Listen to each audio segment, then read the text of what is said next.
You not entertained? But when F1 is like this and the racing gods are smiling upon thee, how can you not be entertained? And there is news, and this morning we are going to go for it. Danny Rick and Jacques Villeneuve trading barbs, going back and forth. Yuki Tsunoda signs a contract extension, so too does one Ollie Behrman, and of course we've got to get to Lewis Hamilton and the furore around potential Mercedes sabotage. I think that needs debunking. Let's talk first and foremost to Danny Rick, who came out and said, Jacques Villeneuve, how about them apples, chap? You see me put it on fifth in an RB Visa Cash App car. I've outperformed, Danny Rick said. Why is Jacques Villeneuve talking ish? Actually, you know what? I don't mind for all that nonsense. I'm here to crack on and perform. And he's got a point. Fair play to Danny Rick, the honey badger, whom we are all rooting for. Such a great guy. But let's be honest and truthful about that chap's performance. Jacques Villeneuve is right for the avoidance of doubt. Jacques Villeneuve has been right about Danny Rick's performance. Since 2018, he has been nowhere. Absolutely done nothing. Let's not confuse being a nice guy and a great person.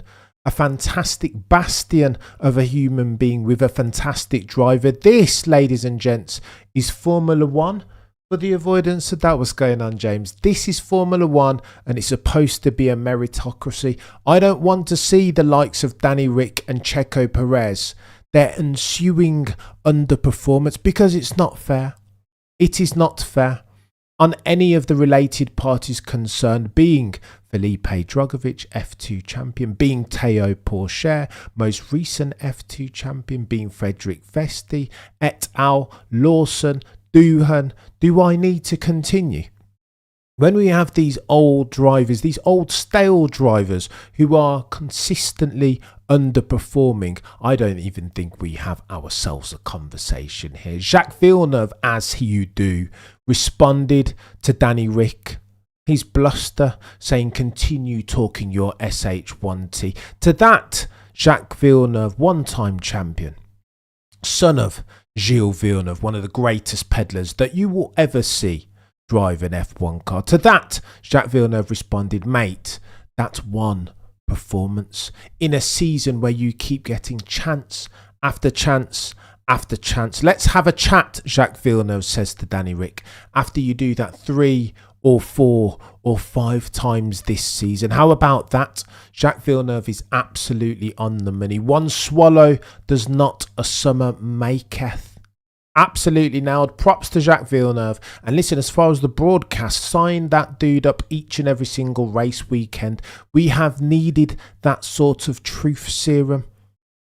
This rinky-dink stuff that the Sky F1 broadcast keep going on with, dancing around the topics, not wanting to talk some truth, absolutely is not acceptable. Not in June of 2024, when sports debate as an industry is taking over the world. Sign up Jacques Villeneuve as a one-time champion. God tier. Maybe not God tier level analyst and broadcaster, but God tier level truth sayer, that's for sure. Put him in there and sub on Nico Rosberg. Sack off the rest of them, all except for Martin Brundle. You imagine Martin, Jacques and Nico Rosberg in a 3-man booth. Inject it into my veins. We need to talk about Yuki Tsunoda. Look, Yuki Tsunoda, for the avoidance of doubt, has outperformed Danny Rick 19-5 in races thus far. 19-5, I repeat, for the avoidance of doubt. And yet and still, when it came to renewing contracts, Christian Horner et al. Decided to extend Checo Perez, formerly known as the Mexican Minister of Defense, now underperforming that car materially. What are we doing? This dude cannot even get out of Q1. 2 races consecutively. What are we doing, chat? This is absolutely ridiculous. When you have Yuki Tsunoda materially outperforming that car in the Red Bull family, ready to go, you don't sign him, you extend Checo Perez's contract. And I think if indeed the F1 gods are looking down upon this, I think there will be judgment upon Red Bull. They will pay a tax for this poor decision making. We have seen Mercedes over recent months making poor decision after poor decision. Finally, they've brought some decent upgrades and are getting some performance out of that. F1 as a competition is nothing if not a project wherein you need to make good decisions consistently. Your success in Formula One indeed is a function of that. So why are Red Bull doing this? They now have a very soft, vulnerable underbelly in Checo Perez. Where is he? Where did he qualify? Definitely not in the top 15, but I could not tell you. My eyes don't look that far down the grid.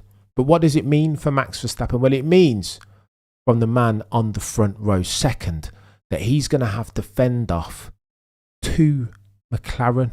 He's vulnerable now in the race later on today to undercut and overcut. Strategically, he has no bullets. Going to get techie for Max Verstappen. It's not just this race, is it? Not just the 9th of the championship. There's a lot more to come. Max Verstappen is going to be vulnerable if indeed we're talking constructors and or drivers championships. Going to get techie. Charles Leclerc too. Should we talk about Ferrari performance? Because where are they? What has happened at Ferrari? Again, experts in seizing defeat from the jaws of victory. Everyone in the paddock, as near as makes no difference, thought that they were favourites to drop it on pole, particularly in the hands of Charles Leclerc. What happened to that? Well, of course, tyre temperatures and optimal windows has something to do with that story. Absolutely, it's a contributant for sure. But then what else? What else? I really struggle to you hear me start stuttering again as I grasp to explain. I need the root cause analysis. Surely it can't just be optimal tyre temps. But again, then we see Charles Leclerc trying to explain it in the press pen afterwards, and he's warned by his PR person that this is the script. Here is what you need to rote learn. And when asked these questions, even says the Ferrari PR woman, this is what you need to say. To which Charles Leclerc, the Monegasque, responds, "I will say what I want." As rebellious and techie as that is from a Ferrari PR perspective, I love that. Constructive challenge, Charles Leclerc. We've been crying out for the longest time. The naysayers, one of which I am. I've been crying out for the longest time to see Charles get a bit assertive, a bit punchy. Don't accept what they are telling you, because Scuderia Ferrari will be making strategic mistakes. Now, all of a sudden, as at June 2024, we have ourselves a Charles Leclerc who is plenty quick enough and plenty feisty enough. Challenge Scuderia Ferrari back.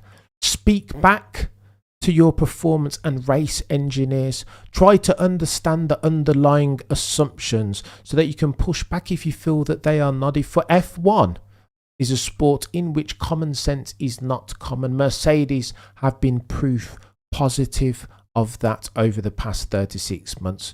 But I digress. Today is the day when I need to put some respect on Mercedes' name, apparently, because they have brought an upgrade, a front wing that backs off on the straights. Ergo, Messrs Hamilton and Russell now have the straight line speed and the downforce in the corner sufficient to challenge the race lead. Maybe they are the quickest in quali trim around the Circuit Gilles Villeneuve. Potentially. We have ourselves a race on our hands later on. But again, we need to talk to this Lewis Hamilton sabotage business, don't we? Because Lewis Hamilton evangelists connect the dots. Apophenia, a tad. But there are dots that need connecting. Because Lewis Hamilton, again, post-qualifying in the press pen, he said a couple of things, hasn't he? He's insinuating at sabotage, foul play, that he's been mistreated because this is his final tour with the boys and girls at Brackley and Brixworth. Lewis Hamilton said something to this effect to Rachel Brooks. Here's what he said. In free practice, the car was God tier. I had all the grip that I needed. It was incredible. Best that I've driven season to date. We've heard that one before, Lewis.